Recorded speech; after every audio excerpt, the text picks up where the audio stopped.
Hey guys, Shaw here, and as promised, we are back with our third installment of the Covenant ability overview for Guardian Druid. And today is the day that we atone for our sins as we take a deep dive into the Venthyr zone of Revendreth to see what unique abilities the Vampire Lords have to offer us. Prepare to be extremely disappointed.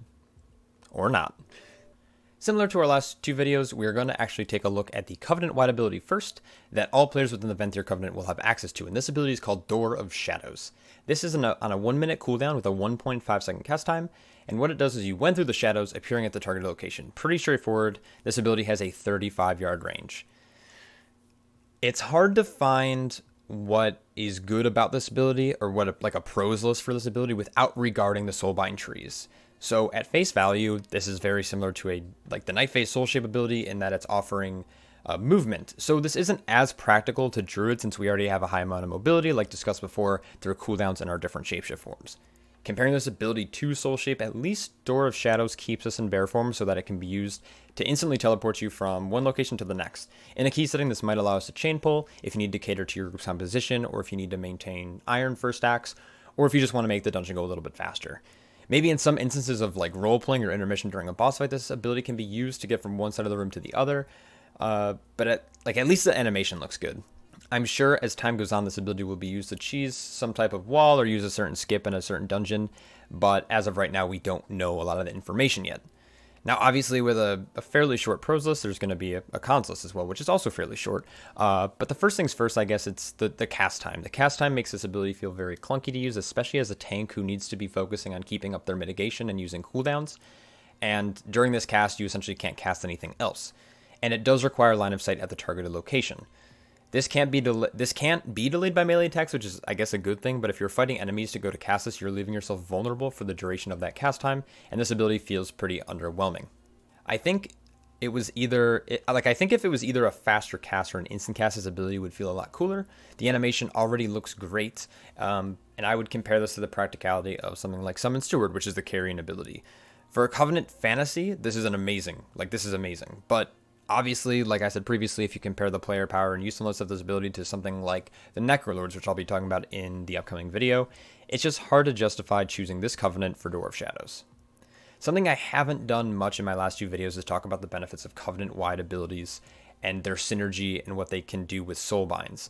Now, there are options to increase the charges of Door of Shadows, increasing the Door of Shadows, freeing you from roots, disorienting all nearby enemies upon spawning at the targeted location, and even increasing your movement speed upon finishing the cast of this, or even giving you a damage absorb based on your maximum health. The perks you can get from your Soulbind tree turn this mediocre choice into actually a considerable option.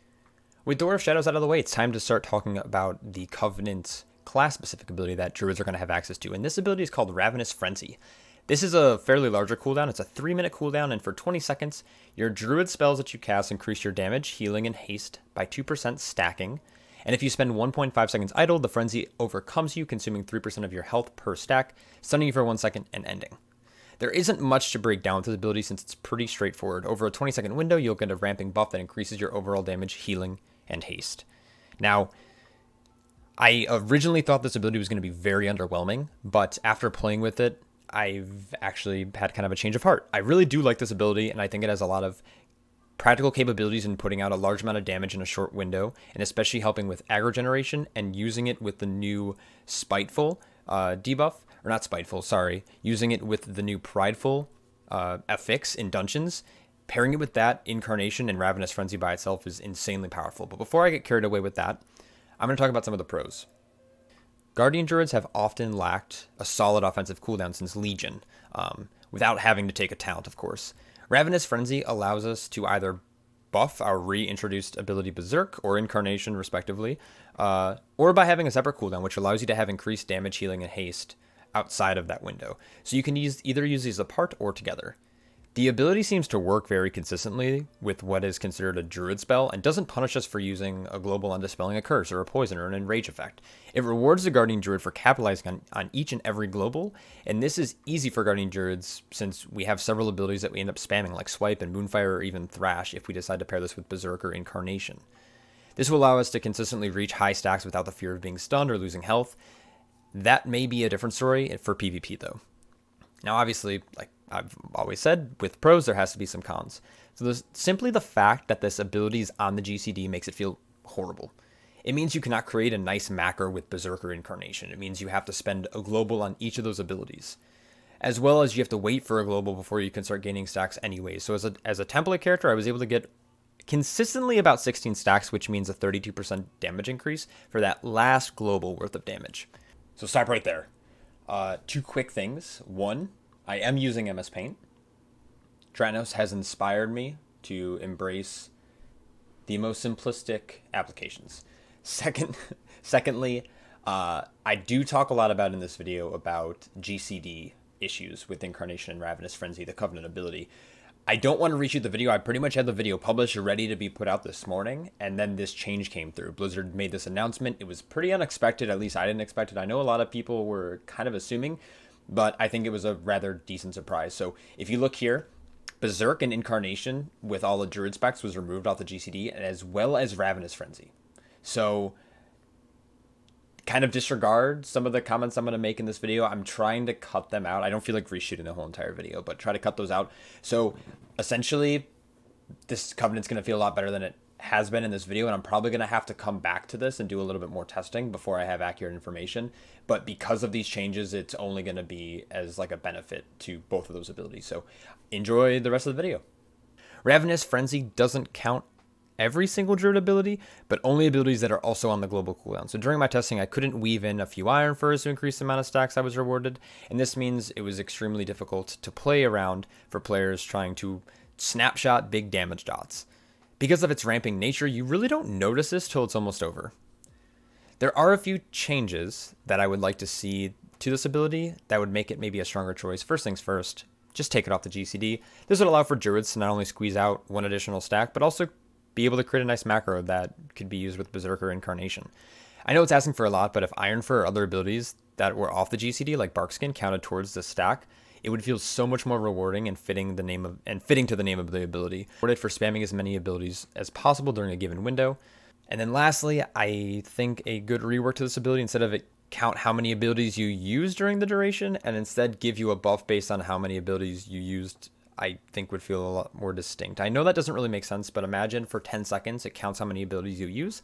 And then for the next 10 seconds, it would give you that buff, increased damage healing. So it'd be almost like kind of like a ramp to something, a better ramp to something that would make it feel more impactful over a certain window. Like I mentioned before, it's really hard to notice this buff until it's almost over, and there are several ways they can adapt this ability to make it more engaging and rewarding for the user. So why would you choose to play alongside the Venthyr this expansion? Or I guess in other words, we could say, what is this a practical choice?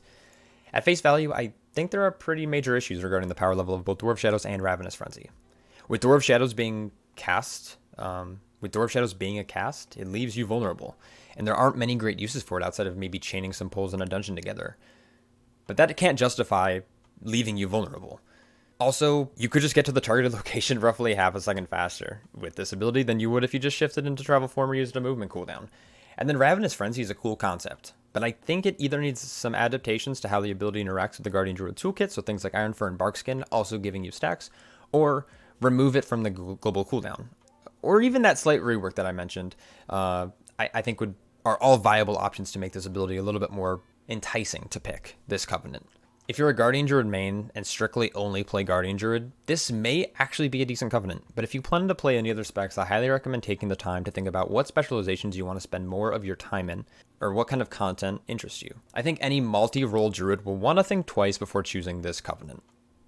While I think at face value it's a lackluster Covenant, I think the power of this Covenant really lies behind the Soulbind trees, which I obviously didn't talk much about. I'll be talking about these in a future video, hopefully. So if you aren't already subscribed to my channel, make sure you do that so you'll get notified once I post that. I have one more Covenant to cover, which is Necrolords. There may or may not be a reason I left it for last. Hint, hint. I hope you guys enjoyed this video. If you do, please make sure you give it a nice thumbs up for my fragile yet thirsty ego. Let me know if I missed anything in the comment section below, and as well as let me know what you think about this Covenant as a choice. As usual, I hope you're all staying healthy and safe, and I will catch you guys in the next one. Take care.